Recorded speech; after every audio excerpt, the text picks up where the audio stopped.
আমরা এখন আলহেরা মাল্টিমিডিয়া নামক এই সাইটটি যেভাবে তৈরি করেছি সেই কার্যপ্রক্রিয়াগুলো ধাপে ধাপে অনুসরণ করব। এটি করার জন্য আমাদের যে সকল ফাইলগুলো ব্যবহার করতে হয়েছে, আমরা যদি আমাদের রুটে দেখি তাহলে দেখতে পাচ্ছি index.html,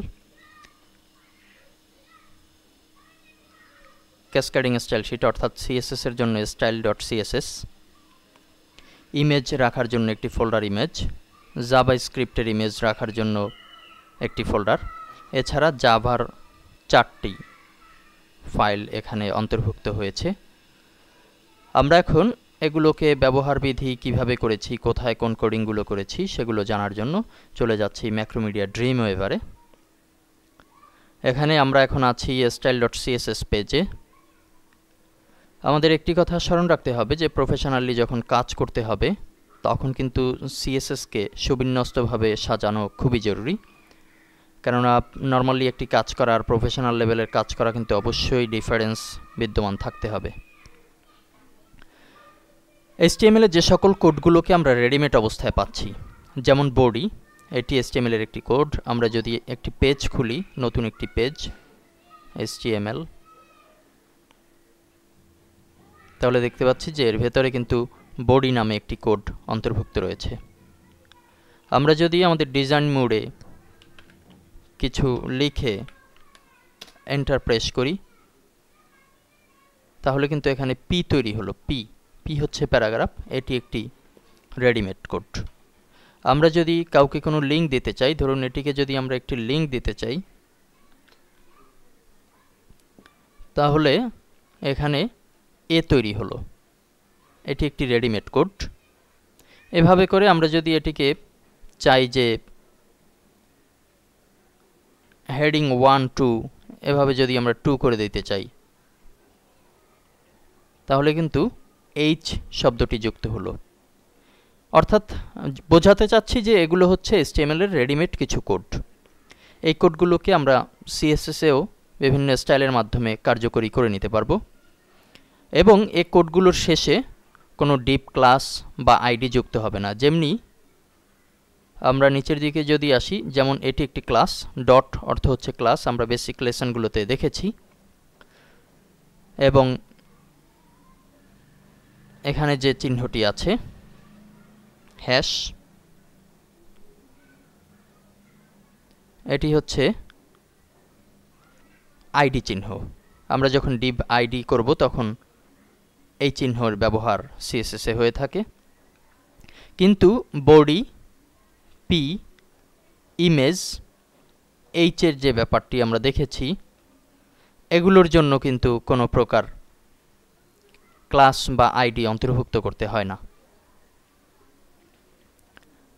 আমরা এখানে বেসিক কিছু কোডিং করে নিয়েছি। HTML এর এই কোডগুলো আমরা সাজিয়ে নিয়েছি। এখানে বডিতে দেয়া হয়েছে margin 0, padding 0, line height 1.5 EM, এটি আপনারা বাড়ানোর কমানোর ব্যবস্থা অবশ্যই বুঝতে পারবেন।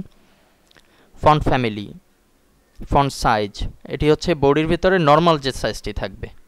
আলাদা ডিভ ঘোষণা করলে তখন তো তারটা ফলো করবে, কিন্তু নর্মাল যখন থাকবে তখন এই সাইজ বিদ্যমান হবে। কালার, ব্যাকগ্রাউন্ড, এখানে ব্যাকগ্রাউন্ড ব্লু, আমরা যেটি প্রিভিউতে দেখছি এটি হচ্ছে ব্যাকগ্রাউন্ড।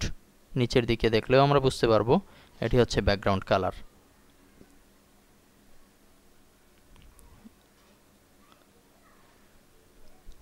এ যখন আসবে, যখন কোথাও এ লেখা হবে, তখন সেটি এ লিঙ্ক, এ ভিজিটেড, এই দুটির জন্য কালার এটি থাকবে, টেক্সট ডেকোরেশন আন্ডারলাইন হবে, ফন্ট ওয়েট নর্মাল থাকবে।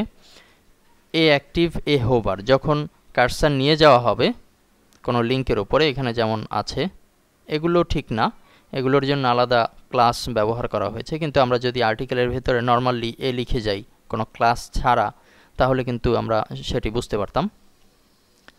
তখন হোভার কমান্ড এটি ব্যবহৃত হবে।